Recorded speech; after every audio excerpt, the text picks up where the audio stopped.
Hello travellers, டே 4ல் இப்படி நடக்கும் அப்படின்னு நாங்கள் எதிர்பார்க்கவே இல்லை. என்ன ஆச்சு அப்படின்னு கேட்டிங்கன்னா, டே 4 வந்து காலையில் எந்திரிக்கையில் என் தங்கச்சி கால் வலிக்குது அப்படின்னுச்சு. என்னடா காலில் இருக்குன்னு பார்த்தா பெரிய பெரிய கொப்பளமாக இருந்துச்சு. ஸோ வந்து அவங்களுக்கு கொப்பளம் வந்துருச்சு காலில். அவங்க இதுக்கு முன்னாடி நடந்து ப்ராக்டிஸ் பண்ணவே இல்லை, அதனால் வந்து கொப்பளம் வந்துருச்சு. கொஞ்சம் வெயிலில் நடந்ததுனால கூட கொப்பளம் வந்திருக்கலாம். அதனால தான் நாங்கள் ஏற்கனவே சொன்னோம், வெயிலில் தயவுசெய்து யாரும் நடக்காதீங்க அப்படின்னு சொல்லிட்டு. அதோடு தான் வந்துட்டு நம்ம திண்டுக்கல் அவுட்டரில் வந்து டே 4 வந்து ஸ்டார்ட் பண்ணோம். பழனி பாத யாத்திரை சோகங்கள்.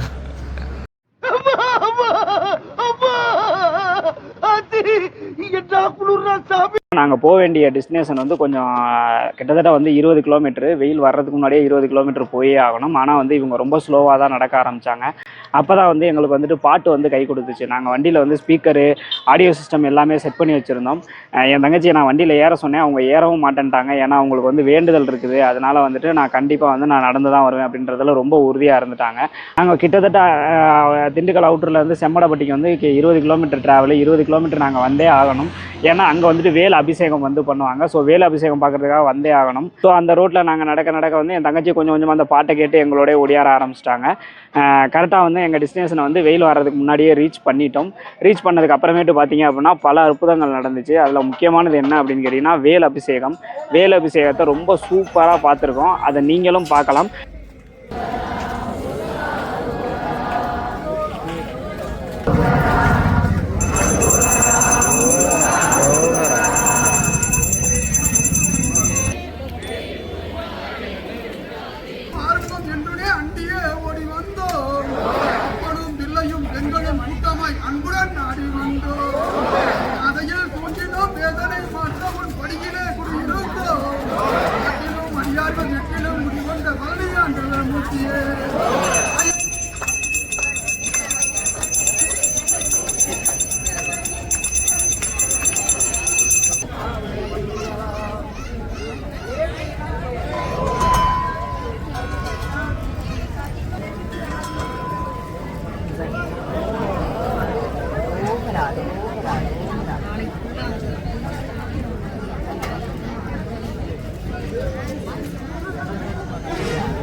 ஸோ அங்கே பார்த்துட்டு திருப்பி வந்து ஈவினிங் வெயில்தால திருப்பி நாங்கள் கிளம்பிட்டோம். இன்றைக்கி எங்களோட டார்கெட் பார்த்தீங்க அப்படின்னா வந்துட்டு விருப்பாச்சி ஏற்றத்தை வந்து தாண்டிடணும் அப்படின்ற மாதிரி தான் போடும். என் தங்கச்சிக்காக நீங்களும் வந்து வேண்டிக்கங்க, ப்ரே பண்ணிக்கங்க, அவங்க நல்லபடியாக நடந்து பழனி போயிடணும் அப்படின்ற மாதிரி. முருகனை உங்களுக்கு பிடிக்கும் அப்படின்னா வந்துட்டு இந்த வீடியோவை லைக் பண்ணுங்கள். இந்த மாதிரி உங்களுக்கு தெரிஞ்சவங்க யாராவது பழனி பாத யாத்திரை வந்திருக்காங்க அப்படின்னா அவங்களோட பேரை கமெண்டில் சொல்லுங்கள்.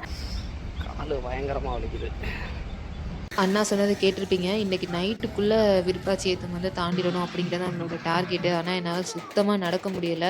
இருந்தாலும் இந்த மாதிரி ரோட்டில் வர இந்த மாதிரி அலங்கரிச்சிருக்க முருகனை பார்த்துட்டு, இந்த மாதிரி பசங்கள்லாம் ஆடுறதை பார்த்துட்டு வரும்போது மனசில் இருக்க பாரமே கம்மியாயிருச்சு. அதே மாதிரி கால் வலியுமே தெரியலை.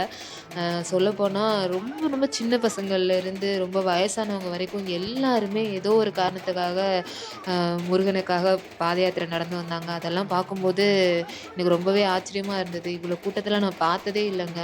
இருக்க என்னன்னு பார்த்தீங்கன்னா, எனக்கு முருகன் மேலே இருக்கிற ஒரு நம்பிக்கை ரொம்பவே ஸ்ட்ராங்காக ஆயிடுச்சுன்னு தான் சொல்லணும். அப்படியே வந்து நாங்கள் சொன்ன மாதிரியே விருப்பாச்சி ஏற்றத்தை தாண்டி நாங்கள் செட்டில் ஆகிட்டோம். நைட்டு தூங்கிட்டு மறுநாள் காலையில் ரொம்பவே சீக்கிரமாக எழுந்திரிச்சிட்டோம்.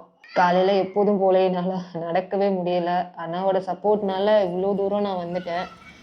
கடைசியில் பார்த்தீங்கன்னா நம்ம வந்து கிட்டத்தட்ட ரீச் ஆகிட்டோம். அடையாள வேலன் கோயிலுக்கு வந்துட்டோம். இங்கே வந்து கொஞ்சம் நேரம் பொரியெல்லாம் வாங்கி சாமி கும்பிட்டுட்டு அதுக்கப்புறம் அங்கே கொஞ்சம் நேரம் உட்காந்துருந்தோம். இதை முக்கியமாக சொல்லணும்னு நினச்சிங்க. இந்த மாதிரி குப்பை எல்லாம் நிறைய இடத்துல பார்த்தோம். ஸோ கொஞ்சம் நம்ம குப்பை போடாமல் இருக்கிறது நல்லது. அந்தந்த இடத்துல கொடுக்கும்போது ஒரு இடத்துல மொத்தமாக சேர்த்து போட்டுக்கிறது ரொம்பவே நல்லது. இல்லை பக்தர்களுக்கு நீங்கள் கொடுக்குறீங்க அப்படின்னா கொடுக்குறவங்க அந்த இடத்துல ஏதாவது ஒரு சின்ன டஸ்ட்பினோ இல்லை ஏதோ ஒரு கூடையோ ஏதோ வச்சுருந்தாங்க அப்படின்னா கொஞ்சம் பெட்டர். இந்த பழனி பாத யாத்திரையில நெறைய விஷயங்கள் நான் வந்து கத்துக்கிட்டேங்க. நான் மட்டும் தான் பொண்ணு. மத்த எல்லாருமே வந்து என் குரூப்ல பசங்க தான். ஆனா எல்லாருமே அவ்ளோ சூப்பரா பார்த்துக்கிட்டாங்க. எனக்கு எல்லாருமே அந்த இடத்துல வந்து முருகனா தான் என் கண்ணுக்கு தெரிஞ்சாங்க. ஒரு ஒரு இடத்துலயும் நான் முருகன பார்த்தேன். இவங்க குடுத்த நம்பிக்கையிலயும், முருகனோட அருளாலயும் நான் நடக்க ஆரம்பிச்சேன். ஆனா வந்து என்னால கடைசி வரைக்கும் அங்க போக முடியுமாங்கிறது எனக்கு தெரியல. காலையில குளிக்கணும் அப்படின்னு சொல்லி, என் அண்ணன்கள்லாம் பண்ண ரகளைய பாருங்க என்ன பண்ணியிருக்காங்கன்னு.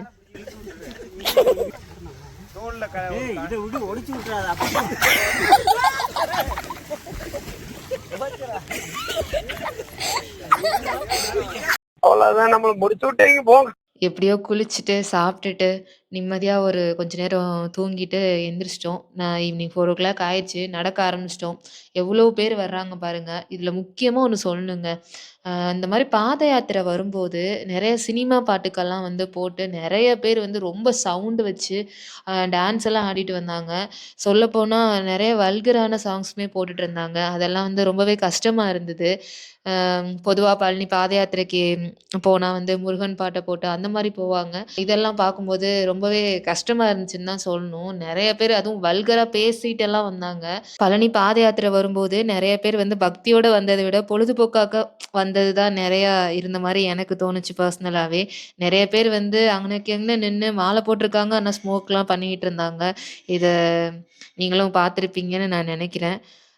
ஸோ இந்த மாதிரிலாம் வந்து பண்ணிட்டு நம்ம அப்புறம் எதுக்குங்க கோவில் போணும், முருகன பார்க்கணும். ஸோ இந்த மாதிரி பாத யாத்திரை போகும்போது, மாலை போட்டிருக்கும்போது இந்த மாரி விஷயத்தெல்லாம் தவிர்க்கிறது வந்து ரொம்பவே நல்லதுங்க. அதுக்கப்புறம் பார்த்தீங்கன்னா, ஒரு இஸ்லாமிய தோழி ஒரு அக்கா வந்து பாத யாத்திரை போற எல்லா பக்தர்களுக்குமே வந்து ஸ்வீட்ஸ் குடுத்துட்டு இருந்தாங்க. அத பார்க்கும்போதே அவ்வளோ ஒரு சந்தோஷமா இருந்துச்சு. தமிழ்நாட்டுல வந்து இன்னும் வந்து ஒற்றுமை இருக்கு அப்படிங்கிறது இந்த வீடியோல வந்து எல்லாருக்குமே தெரியும். ஃபைனலி நம்மளோட டார்கெட்ட வந்து நம்ம ரீச் பண்ணிட்டோங்க. நம்ம பழனி வந்துட்டோம். நம்ம வந்த நேரத்துல பார்த்தீங்கன்னா, ரொம்பவே இருட்டிருச்சு. ஸோ வந்து நம்ம ஒரு மடத்துல வந்து படுத்திருந்தோம். நெறைய மடம் இருந்தது. நீங்க எந்த மடத்துல வேணாலும் போய் கேட்டு புக் பண்ணி நீங்க படுத்துறலாம். நாங்களும் அதே மாரி ஒரு மடத்துல படுத்து காலையில எந்திரிச்சு ரெஃப்ரெஷ் ஆகும்போது, அந்த மடத்துல இருக்கவங்க எல்லாருமே இந்த மாதிரி வந்து காவடி எல்லாம் தூக்கிட்டு கெளம்பிட்டு இருந்தாங்க. அதெல்லாம் பார்த்து முடிச்சுட்டு அப்படியே வெளில வந்து பார்த்தோம்னா, கோடிக்கணக்கான மக்கள் இருந்தாங்க. அத பார்க்கும்போது, "அப்பா முருகா! உனக்கு இவ்ளோ பக்தர்களா?" அப்படிங்கிற மாரி தான் மலைச்சு போய் நின்னுட்டேன் நான்லாம் பார்க்கும்போது. என் கால் வலியே சுத்தமா தெரியலங்க. அது மட்டும் இல்லாம, அங்கனைக்கு அங்கன வந்து போலீஸ்லாம் நின்னு, கரெக்ட்டா வந்து ப்ராப்பரா வந்து பக்தர்களுக்கு எல்லாருக்குமே வழிகாட்டிட்டு இருந்தாங்க. ஏர்லி மார்னிங் சீக்கிரமா போனவங்க, மிட் நைட்ல போனவங்க எல்லாருமே வந்து சாமி பார்த்துட்டு கீழ இறங்கிட்டாங்க. ஆனா ஒரு 8 மணி, 9 மணிக்கு போனவங்களுக்கு தான் கொஞ்சம் பிரச்சனை ஆயிருச்சு. என்னன்னு கேட்டீங்கன்னா, எல்லா இடத்துலயும் போற வழி, எல்லா வழியுமே வந்து அடைச்சுட்டாங்க. ஒரே ஒரு மெயின் வழி மட்டும் தான் வச்சிருந்தாங்க. மத்தபடி அந்த சரவண பொய்கை, அதுக்கப்புறம் பார்த்தீங்கன்னா, திருஆவினன்குடி எந்த வழியுமே இல்ல. எல்லாத்தையுமே வந்து அடைச்சு வச்சிருந்தாங்க. அங்கனைக்கு அங்கன போலீஸ் நின்னு கியூவ வந்து கரெக்ட் பண்ணிக்கிட்டே இருந்தாங்க. கார்னர்லலாம் பார்த்தீங்கன்னா, ஒரு கயிற போட்டு கட்ட ஆரம்பிச்சுட்டாங்க. பேட்ச் வைஸா அனுப்ப ஆரம்பிச்சுட்டாங்க. ஒரு ஒரு பேட்ச்சா ஒரு 50 பேர் 50 பேர். ஆ அந்த மாதிரி வந்து பேட்ச் வைஸா அனுப்ப ஆரம்பிச்சுட்டாங்க. ரொம்பவே ரஷ்ஷா இருந்தது. ரொம்ப கூட்டமா இருந்தது. நெறைய பேருக்கு மயக்கம் வந்துருச்சு. இன்க்ளூட் எனக்கே வந்து ரொம்ப மயக்கம் வந்துருச்சு. கொஞ்சம் தூரத்துக்கு பார்த்தீங்கன்னா, அந்த திருஆவினன்குடி அந்த கோவிலெல்லாம் தாண்டி போற வரைக்குமே வந்து பஸ் ஸ்டாண்ட்லேருந்து திருஆவினன்குடி போற வரைக்குமே வந்து நம்மளுக்கு எந்த ஒரு மேல சற்று எதுவுமே போடல. காலையில ஷார்ப்பா 8:30க்கு கியூல நின்னோங்க. அதுவும் பார்த்தீங்கன்னா, பஸ் ஸ்டாண்ட்லேருந்து நிக்கிற கியூல நிக்க ஆரம்பிச்சோம். கிட்டத்தட்ட 3 மணி நேரம் வந்து நம்ம அந்த லைன்லயே நின்னு வந்துட்டே இருந்தோம். பேட்ச்சா அனுப்பிச்சுட்டே இருந்தாங்க. கடைசியில பார்த்தீங்கன்னா, அந்த பழனி விநாயகர் கோவில் அந்த கோவில ரீச் ஆகுறதுக்கே 3 1/2 to 4 ஹவர்ஸ் ஆனுச்சு. நான் ஏற்கனவே சொன்னேன், இந்த பாத யாத்திரையில வந்து நெறைய இடத்துல வந்து மனித ரூபத்துல முருகன் என்கிட்ட வந்து பேசின மாரி எனக்கு தோணுச்சுன்னு. அதுல வந்து எனக்கு அந்த இடத்துல மயக்கம் வரும்போது, அவ்ளோ பேர் நிக்கும்போது, அ அந்த இடத்துல ஒரு 4 பேர் வந்து ஹெல்ப் பண்ணாங்க. அவங்க வந்து கொடைக்கானல்லேருந்து வந்திருக்கேன்னு சொல்லி சொன்னாங்க. எனக்கு மட்டும் இல்ல, அங்க இருக்க நெறைய பேருக்கு அவங்க ஹெல்ப் பண்ணாங்க. அவங்கலாம் உண்மையாவே கடவுள் தான் எனக்கு அந்த நேரத்துல. அந்த நேரத்துல இல்ல எப்போதுமே. ஃபைனலி வந்து நம்ம இவ்ளோ தூரம் வந்து, அந்த படி ஏறுற கேட்ட பார்த்ததுக்கு அப்புறம் தான் எனக்கு நிம்மதியே வந்துச்சு. அதுக்கப்புறமா வந்து கியூ வந்து கடகடன்னு போக ஆரம்பிச்சுருச்சு. அப்புறம் போய் இந்த படிய தொட்டு ஒரு வணக்கம் வச்சதுக்கு அப்புறம் தான், "அப்பா முருகா வந்துட்டேன். உன்னோட ஆசைனால நான் இவ்வளோ தூரம் வந்துட்டேன் அப்படின்னு கண்ணெல்லாம் கலங்கிருச்சு. அப்புறம் நடக்க ஆரம்பிச்சிட்டோம். கியூவில் நிக்கும்போது தான் தடுத்து விட்டாங்க. ஆனா படி ஏறும்போது வந்து ஒரே ஒரு இடத்துல மட்டும் தான் வந்து தடுத்து விட்டாங்க. அதாவது பார்த்தீங்கன்னா, மேல வந்து ஒரு 40வது மண்டபத்தில தான் வந்து தடுத்திருப்பாங்க. அதுக்கப்புறம் தடுக்கவே இல்ல. அதுக்கப்புறம் கடகடன்னு நம்ம படியேற ஆரம்பிச்சாச்சு. ஒரு படியும் வந்து இவ்வளோ தூரம் நடந்து வந்தது கஷ்டமா தெரியல. இந்த ஒரு படியும் ஏறும்போது நான் செஞ்ச பாவம் எல்லாம் என்ன விட்டு போகுது அப்படிங்கிற மாதிரி இருந்தது. ஒரு படியிலயும் ஒரு பாவத்த கழட்டி வச்சுட்டு வர்றேன் அப்படிங்கிற மாரி தான் இருந்துச்சு. இந்த பாருங்க, இந்த ஓம் முருகா அப்படிங்கிற ஒரு பாக்கியத்தையும், இங்க இருக்க அப்பன் முருகன பார்க்கறதுக்கும் தான் இவ்ளோ கஷ்டப்பட்டு நான் வந்தேன். என்னோட வேண்டுதல் வந்து கண்டிப்பா பலிக்கும்னு ஒரு நம்பிக்கை இருக்கு. விஞ்சில போனவங்களும் எங்களுக்கு வந்து இந்த மாரி வீடியோ கிளிப்ஸ் அனுப்பிச்சிருந்தாங்க. நாங்க விஞ்சில வந்துட்டுருக்கோம் அப்படின்னு. அவங்களுமே வந்து 5 டூ 6 ஹவர்ஸ் வந்து அங்க வெயிட் பண்ணதா சொன்னாங்க. ஆனா எல்லாமே ஃப்ரீ தாங்க. எந்த ஒரு டிக்கெட்டுமே வந்து இல்ல. ரூ. 100 டிக்கெட்டோ, ரூ. 10 டிக்கெட்டோ எதுவுமே கிடையாது. விஞ்சுக்கு இல்ல ரோப் காருக்கு எதுக்குமே தரிசனத்துக்கு எந்த டிக்கெட்டுமே கிடையாது. ஒரு வழியா வந்து நாங்க போய் முருகன போய் பார்க்குறதுக்கு வந்து 7 மணி ஆயிருச்சு நைட்டு. அதுவும் நாங்க வந்த நேரம் பார்த்து எங்கள வந்து பொது தரிசனம் வழியா விட்டுட்டாங்க. நெறைய பேர் வந்து அந்த ரூ. 100 சீட்டு கட்டுறோம் பார்த்தீங்களா, அந்த வழியாலாம் விட்டாங்க. ஆனா நாங்க வந்து பொது தரிசனம் வழியா போயி அங்கேயும் ஒரு 2 மணி நேரம் நிக்க ஆரம்பிச்சுட்டோம். முருகன் எங்கள அவ்ளோ சோதிச்சாரு. கடைசியில வந்து முருகன் இவ்ளோ சோதிச்சாலும் நாங்க போய் முருகன பார்த்துட்டு நிம்மதியா சாமி கும்பிட்டுட்டு வந்தோம். ஸோ நம்ம ஃபைனலா நம்மளோட பாத யாத்திரைய வந்து கம்ப்ளீட் பண்ணிட்டோம். என்னோட பாத யாத்திரை வந்து முழுமையடையறதுக்கு காரணமா என் அண்ணன் இருந்தாங்க. கண்டிப்பா அவங்களுக்கு நான் வந்து நன்றி சொல்லியே ஆகணும். வீடியோவோட ஸ்டார்ட்டிங்ல நம்ம சொல்லியிருந்தோம். இந்த மாரி ஒரு பொண்ணா பழனி பாத யாத்திரை போகும்போது என்னென்ன ப்ராப்ளம்ஸ் எல்லாம் ஃபேஸ் பண்றோம் அப்படிங்கிறத உங்களுக்கு சொல்றோம் அப்படிங்கிற மாரி சொல்லியிருந்தேன். என்ன பொறுத்தவரைக்கும் அங்க நம்ம ரெஸ்ட் ரூமுக்கும், குளிக்கிறதுக்கும் தான் வந்து கஷ்டமா இருந்ததே தவிர, மத்தபடி எந்த ஒரு விஷயத்துக்குமே எனக்கு வந்து நான் ஸ்ட்ரகிள் ஆகல. ஆ சாப்பாடா இருக்கட்டும், இல்ல தங்குற இடமா இருக்கட்டும், ரொம்பவே சேஃப்டியா தான் இருந்தோம். கேர்ல்ஸுக்குன்னு மட்டும் இல்ல, பாய்ஸுக்குமே வந்து ப்ராப்பரான பாத்ரூமு, ரெஸ்ட் ரூம் எதுவுமே இல்ல. அதுதான் வந்து கொஞ்சம் ஸ்ட்ரகிள் ஆனுச்சு எல்லாருக்குமே. மத்தபடி எல்லாமே ஓகே தான். ஆனா உங்களோட கால் பெயினுக்கு, உங்களோட ஹெல்த்துக்கு ஏத்த மாதிரி டேப்லெட்ஸு, அதுக்கப்புறம் வந்து ஆயில்மெண்ட்ஸ் எல்லாமே எடுத்துட்டு போயிடுங்க. தண்ணி வந்து நெறையா இன்டேக் பண்ணிக்கோங்க சீரியஸாவே. அந்தந்த இடத்துல வந்து தண்ணி குடுக்கும்போது அத வாங்கிட்டும் போயிடுங்க. நெறைய பேர் வாங்கி கீழ தூக்கிலாம் போட்டு போனாங்க. பட் ஆனா வெயில்ல நடக்கும்போது நம்மளுக்கு வந்து டீஹைட்ரேட் ஆயிடும். ஸோ தண்ணி நெறையா குடிச்சிட்டே இருங்க. நெக்ஸ்ட் டைம் வந்து நீங்க பழனி பாத யாத்திரை பிளான் பண்றீங்கன்னா, இந்த வீடியோ கண்டிப்பா உங்களுக்கு யூஸ்ஃபுல்லா இருக்கும்னு நான் நம்புறேன். மறக்காம நம்ம சேனல சப்ஸ்கிரைப் பண்ணிக்கோங்க. மீண்டும் ஒரு வீடியோவில் சந்திப்போம். பாய்.